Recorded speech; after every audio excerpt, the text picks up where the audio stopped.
Welcome to the Professionals of the Inland Empire show with your host, John Tulac. And welcome to another edition of Professionals of the Inland Empire, which affectionately we all know now is called PI. I'm John Tulac, an international business attorney located in Claremont, California. It's my privilege to be hosting this podcast and bringing on the show each week, usually two guests who are professionals who live and work in the Inland Empire and have good things to do for you, the business owner in the Inland Empire. And in doing good things for you, you do good things for yourself and the Inland Empire. So that's what's called economic development, which is one of the goals we want to accomplish with this podcast. And simply to highlight all the expertise that we have within our Inland Empire greater community. So today I am happy to welcome to the podcast Justin Brown of New Home Team and Aaron Weiner of Weiner Property. So we're going to have a bit of a real estate and more focus today on the show. So gentlemen, welcome to Professional of the Inland Empire. And ladies and gentlemen, sit down for the next half hour for a slice of pie. Here we go. Aaron, we're going to start with you. Tell us who you are, what you do, your company, and the secret sauce that makes you special. Well, thanks, John. It's great to be here with you today. As you mentioned, the name of my firm is Weiner Property Services, Inc. I'm a commercial real estate broker specializing in tenant representation. And I hang my license at KW Commercial. As a tenant rep, I basically am the advocate for the tenant or the owner, the user of the commercial real estate. Commercial real estate, the three main food groups I work with are retail, various iterations of office, and industrial properties, what I call the three main food groups of commercial real estate. So my clients are businesses that are leasing or looking to own real estate for their business purposes. I very, very quickly, the kind of the obvious things, I assist in scouring the market, finding viable locations, working closely with them to develop and hone their criteria. And then I scour the market, and then we move through the process of information gathering, touring, and looking at the properties up close. I'm coaching them along the way. I really let them lead the way. They know what their business needs. My secret power is interjecting how that translates into a real estate transaction or a real estate contract that serves them best. And so I deal with all the paperwork and the documentation. I'm very, very familiar with that.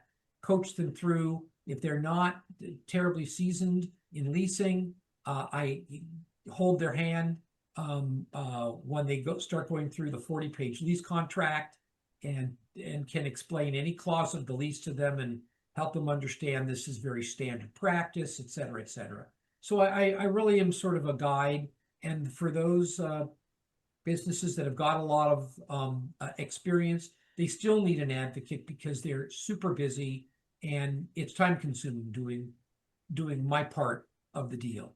So that's why I'm here and I'm making money. I've been in and around the commercial real estate industry for 44 years now. Still have my hair, amazingly enough, and spent many years as a property manager, working on the landlord side, and then eventually morphed into being a broker, working on behalf of the tenants. So one of the valuable things I bring to my clients is a 360-degree view of the transaction. I understand what's important to the landlord, generally speaking, and what can be negotiated and what to kind of maybe leave alone, and not to poke the bear and blow up the deal. There you go. Well, I like that description. I also think it's kind of the tip of the iceberg because I know you do a whole lot more than what you just described. It seems to me that especially the smaller business owner, especially one not so sophisticated, may have some idea the volume of space needed, but not all the other things that go into knowing and understanding what makes a good lease from a bad lease for that particular space. I mean, and underestimating space requirements that you need to grow into, can often be disastrous. You buy too much and then you don't expand the way you want to, and it's tough to get out of that lease if you've said, yeah, this is going to be good for you for 5 years, or the opposite, same problem. I didn't get enough space and I need to get out of here in less than 5 years. Both of those create troubles that are foreseeable for someone like you who knows that territory better sometimes than the business owner does. That's exactly true, John. And as we both know in business, nothing's ever perfect. You decide what's important, what you can live with, you compromise a little bit, and I help them find the way forward. For instance, I do get a lot of small businesses that are moving out of their garage sometimes, or they're just a startup and they want to proceed very cautiously. Now, there's nothing wrong with that. That's very sound thinking. That's very wise of them to do. But I remind them that if they say, well, I just want a 1-year lease, then I say the landlord may not be interested in a 1-year lease because he doesn't want to be doing this all over again in a year. Number two, you lose your negotiating leverage. The landlord's problem that needs to be solved is, how do I get a reliable stream of income for as long a time as possible? Landlords have expectations. They don't expect people to sign 20-year leases, but a good solid 5 years is what a landlord's looking for. Will they do 3? Will they do 4? Sure, we can negotiate that. When you get below that, I tell them what they're sacrificing. They're gaining that flexibility, right? They're gaining that I won't get stuck with the lease for 2 years and I can't sublease the space, et cetera, et cetera. So they have their sensible thinking. I help them understand where the trade-offs are, okay? And, it might be more important that they keep that flexibility and they don't overcommit and they pay a little more in the rent. But they can negotiate harder and get more free rent and all the concessions that you get from a landlord, remodeling, improvements, etc., if you commit to a longer period of time. So I work with the client sometimes and help them understand what their expectations are. And the other thing I do a lot, John, is the issues in the forefront that everybody gets. I pay a cost per square foot, and I want to lease for so long, and some of the basics, the tenant, the client can articulate what their goals are. There's a lot of things in the lease that aren't just the boilerplate legalese stuff, but that really impact their tenancy down the line that may not come to pass for a while, that I need to bring to their attention and let them know these things should be negotiated, or at the very least dealt with and analyzed closely when we're finally looking at the lease contract, and make sure that they're not stuck with something that's going to cause them a problem down the line. You actually anticipated the next thing I was going to ask about was exactly that, is that industrial leases, commercial leases, and certainly shopping center and shopping mall leases are among the most complicated, densely written legal contracts that a business owner is going to encounter. And I mean, shopping mall leases are from hell. And I mean, everything is on the tenant, and that's, triple net leases, everything passed on. Owners don't necessarily understand just how much they're exposed to in these leases.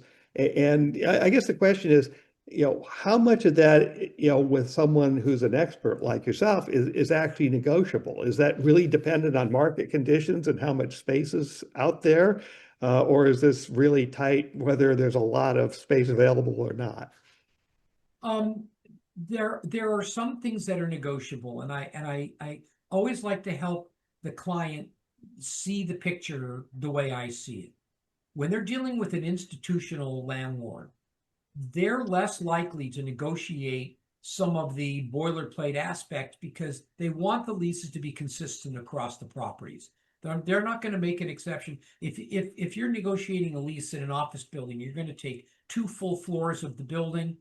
Your elbows are a little sharper. You can demand that the landlord make some exceptions and bend the rules a little bit, or bend the framework a little bit to meet your needs. But when you're a small tenant, I disavow people of the idea that the landlord's gonna, that they're going to do this for a small tenant.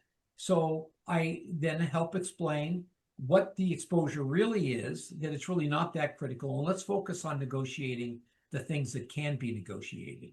I would agree with your point about shopping mall leases. I know that people use the mall as like any kind of shopping center, but a mall is really the big giant shopping center. Those are always big institutional landlords, and they very carefully curate the shopping centers, the tenants, and so forth.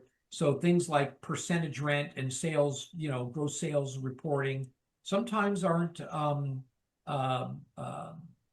fungible as far as negotiating them. So here again, my job in those cases is to help my client understand how they really function, how they really work, and there's no need to be afraid of them.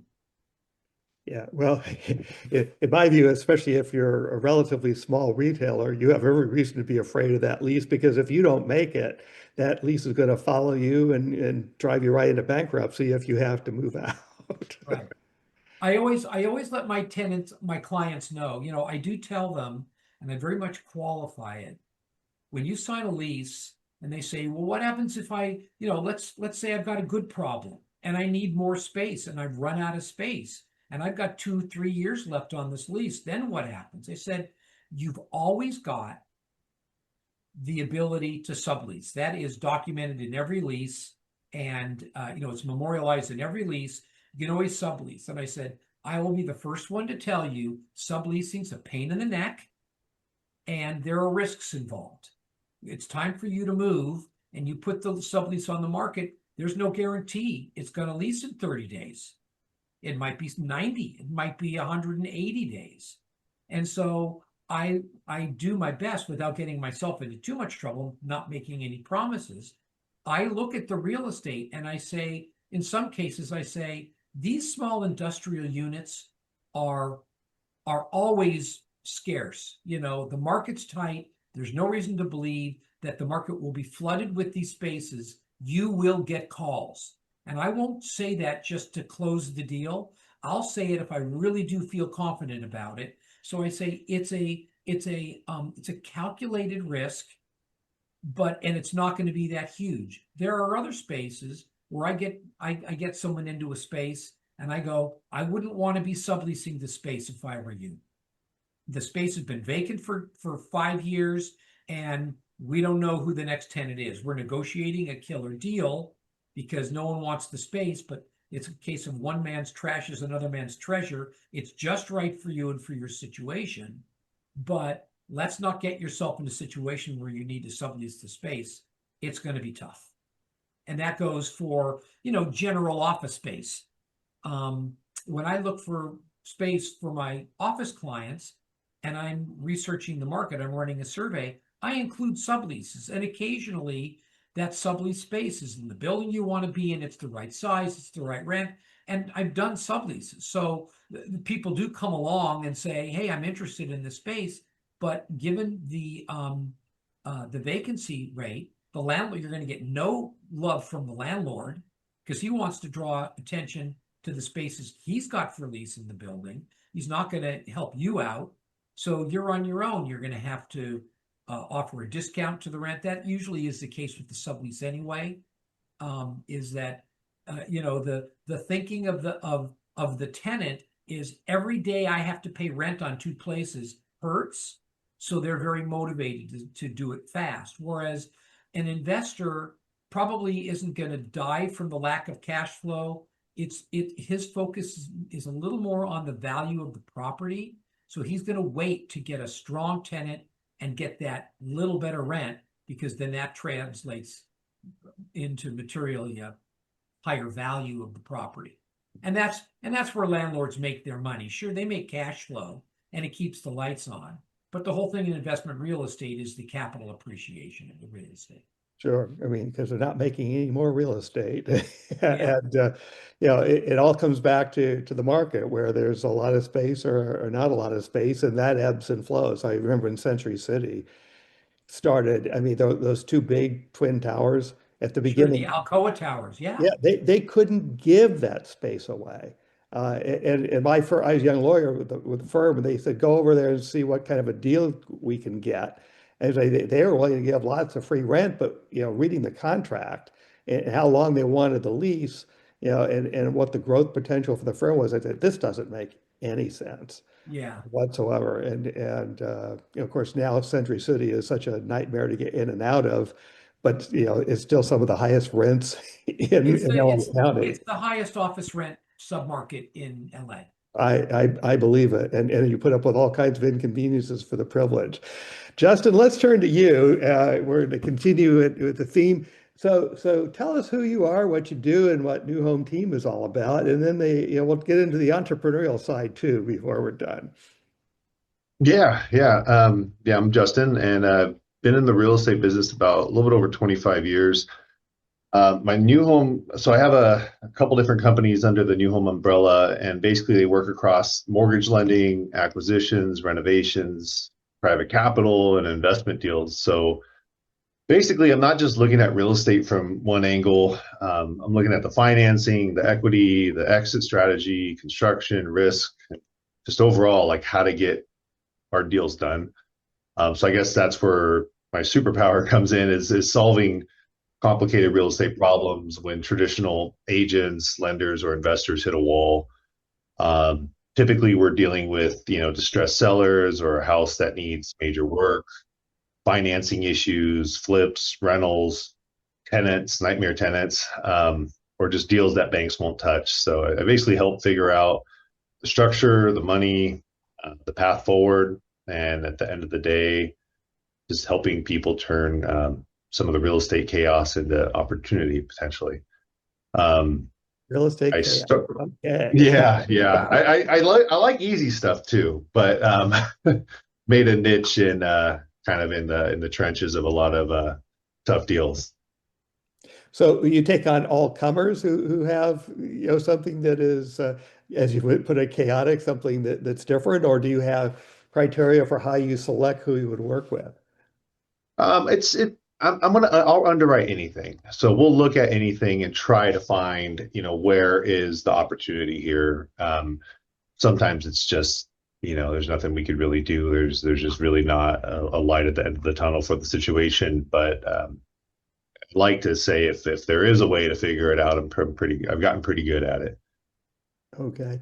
And is there a specific geographical focus? Are you strictly local, or are you more state? No, mostly we focus on Southern California, but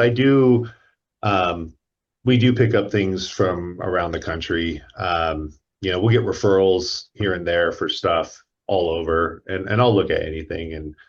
And I was actually just in Louisiana 2 weeks ago looking at a deal, and I have one under renovation right now, extensive renovation right now in Daytona Beach. So yeah, all over, but mainly focused in Southern California. Well, I would think one of the value adds is simply your underwriting process. If it's one thing I've learned over the years in working with smaller companies that are always looking for money to grow, and then they end up finally at a point where they're dealing with institutional investors, and they're dealing with a due diligence and underwriting process that's quite extensive. They're not generally prepared for it. They don't know the process. They don't understand the process. They thought they knew their own business, and discovered that, good grief, I have to do some work to be able to answer your questions. I mean, do you encounter that same thing? It's like, I'm looking for this, and that's really not what you should be looking for. Yeah.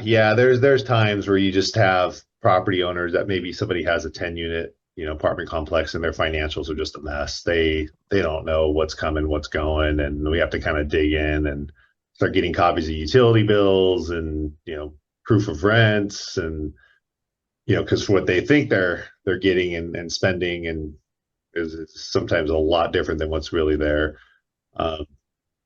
Yeah. So sometimes there's just a lot of bad management on properties, and that's where, once we start digging in, it takes some time to really get the real numbers out of it. Okay, and then, do you kind of negotiate this then for the client, or you're simply in an advisory capacity? Yeah, no. So there's a couple different, capacities that I'd be looking at something at. It might be for a private money deal, like somebody's coming for some sort of out of the box type of financing. And at that point, I'm looking at it from an investor standpoint of, how are you going to use this money and how am I going to get this money back? So, what's the exit plan here? Because it's usually when it's private money, it's temporary. It's a bridge loan. Typically 20 or 12 months is where they're at. Um, so always looking at the exit and how feasible does that exit seem? What's their experience? Just diving into the whole picture. Credit and income not as important as it would be on a traditional loan because we're more looking at the asset, the value of the asset. If we're acquiring it, we're looking to buy it for ourselves. Then I'm same thing. I'm still looking what's the exit, what's the risk, how much capital is this going to cost? What's the worst case scenario look like? What's plan B look like? And then just approaching it that way. Right. So I imagine again that you run across a lot of people who have an idea what they want, but haven't really thought it through, especially with respect to risk assessment, right? Yeah, yeah. I had someone approach me today that has, a 2-unit property in LA with tenants that it's a rent controlled area where their rent's 900 a month and the market rent's probably closer to 2,500 a month at this point. They've been there a long time. The property's probably worth, if it was vacant and all fixed up, 700,000. And they're like, if you want to buy this, we'd be willing to sell it for 499. I was like, well, one, I'd be lucky if it's going to cost, if I could spend less than 100,000 removing the tenants. Two, because it's a duplex, I have 2 roofs to replace, 2 kitchens to remodel. There's a lot more work there, 2 sets of mechanicals with plumbing, electrical. And I was like, I'm probably looking at $250,000 just to remove the tenants and renovate this place without looking at it. But from what I've been told, I'm probably gonna have to spend about a year on this through this process. And that's if everything goes, pretty clean. I was like, so, when I factor in my holding costs and taxes, insurance, and, all that stuff, this is about $400,000 in just expenses I'm looking at, so if this is worth 7, how I just show them the math, here's the math. And like, so what are you going to give me? I'm like, well, for all that work, I'd probably be around 200,000 on this property. And they're just like, they can't believe it. And I'm like, well, those are numbers, that's where the numbers fall sometimes. People think they have an asset that's a lot more than what it really is. And unfortunately, with real estate in LA, with landlord tenant laws and a lot of that really can deteriorate the value of an asset quite a bit, even though the comps are there, the value's there, but the actual numbers are a little different. Yeah, I mean the economists talk about the difference between price and value. They're related, but they are certainly not the same. And I can't imagine how much heartache there is in the, LA where and Santa Monica where there's rent control, and you've got definite need for more local housing, which needs to be multi-unit because there's that much available land Yeah. other than building up. And the numbers don't pencil out because of the rent control. And then everybody complains, well, there's no affordable housing. I mean, well, guess what? Look at your own policies. But even at the state level, right, Justin, we're now getting state dictating what local zoning laws used to control about building housing and say, well, now we're going to alter your downtown because you're next to a railroad track and a station. So we're going to allow a 4-story building where your zoning says you can't go above 3 or even up to 7 stories within a mile. I mean, this is a nightmare for both the owners who are stuck, with the rent control and can't sell for a top value, and the ones who are trying to buy in say, well, there isn't anything I can buy. Yeah. Yeah.